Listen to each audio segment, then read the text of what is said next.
एक घना जंगल था। उस जंगल में एक शेर रहता था। शेर बहुत ही खूंखार और ताकतवर था। जंगल के सभी जानवर उससे थर-थर काँपते थे। उसी जंगल में एक लोमड़ी रहती थी। लोमड़ी बहुत चालाक थी।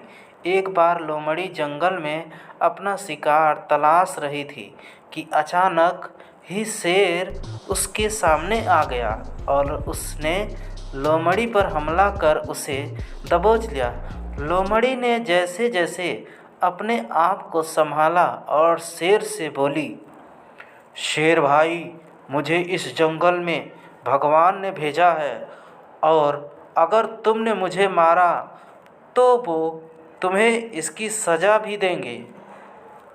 लोमड़ी की बात सुनकर शेर कुछ असमंजस में पड़ गया और लोमड़ी से बोला, मैं तुम्हारी बातों पर कैसे विश्वास कर लूं? और भला तुम्हें भगवान ने यहाँ क्यों भेजा है? लोमड़ी बोली, यह जंगल बहुत बड़ा है और इस जंगल में आपका राज है। आप इस जंगल का संचालक अच्छी तरह से कर सके, इस कारण आपकी सहायता के लिए भगवान ने मुझे भेजा है। शेर बोला, हो सकता है तुम अपनी जान बचाने के लिए झूठ बोल रही हो। इस बात का क्या प्रमाण है कि तुम्हें भगवान ने ही भेजा है? लोमड़ी बोली, मैं एक लोमड़ी हूँ और जंगल के अधिकांश जानवर लोमड़ी से नहीं डरते, किंतु मुझे देखकर जंगल का बड़े से बड़ा जानवर भी भाग जाता है। अगर आपको यकीन नहीं हो तो आप मेरे पीछे पीछे आइए और खुद ही देख लीजिए।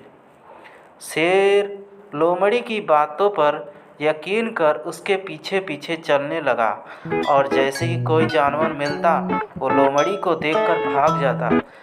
अब शेर को यकीन हो गया कि इस लोमड़ी को भगवान ने ही भेजा है। असल में हुआ यह कि लोमड़ी के पीछे शेर था। जंगल के जानवर शेर को देखकर भाग रहे थे, जबकि शेर समझ रहा था कि जानवर लोमड़ी को देखकर भाग रहे हैं। अब शेर भी लोमड़ी को सम्मान देने लगा और उसे अपना प्रमुख सलाहकार बना लिया। लोमड़ी को अब भोजन के लिए भटकना भी नहीं पड़ता था, क्योंकि शेर लोमड़ी को भगवान द्वारा भेजा गया प्राणी समझकर जो शिकार करता था उसी में से कुछ हिस्सा भी दे देता था।